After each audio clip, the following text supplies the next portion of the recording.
جاش في بالك سؤال، هي اسرائيل ليه بتعمل كده في فلسطين؟ لو جيت تسال ناس، في ناس يقول لك يا عم عشان دي ارض الميعاد بتاعتهم، الثاني يقول لك علشان يدخلوا سينا، الثانيه تقول لك عشان ما لهمش وطن، وهتلاقي كلام كتير من الموضوع ده.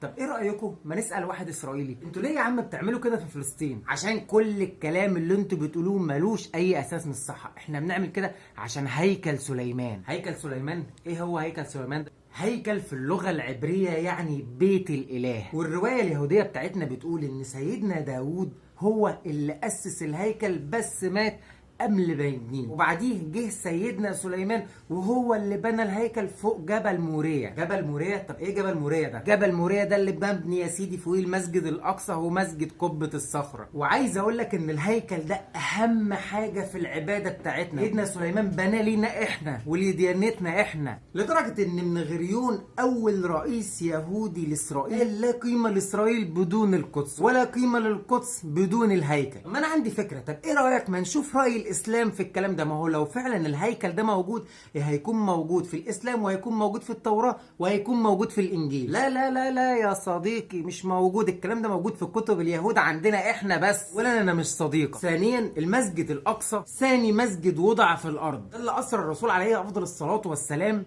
قبل ان يعرج الى السماء في واقعة الاسراء والمعراج. وطبعا الهيكل بتاعكم ده مجرد خرافة عشان انتوا مش لاقيين مكان تروحوه. عندكم رجال الدين اللي بيقال اللي هم رجال الدين عندكم، اللي هم الحاخامات بتوعكم دول، هم اللي بيتكلموا، هم اللي عملوا البدعة دي، وانتوا ماشيين وراهم. طيب قول لي بقى انت الدليل بتاعك. الدليل بتاع مش كتب يهود متحرفه ولا كلام من ده. ربنا بيقول في كتابه العزيز بسم الله الرحمن الرحيم: يدخلوا المسجد كما دخلوه اول مره، يتبروا كما علوا تدبيرا. بس عربيه وهتفضل عربيه، وربنا هينصرنا باذن الله. مش كلامي ده، الكلام اللي موجود في كل الكتب السماويه، اولهم كتابكم كتاب التوراه الاصلي، مش اللي انتم محرفين.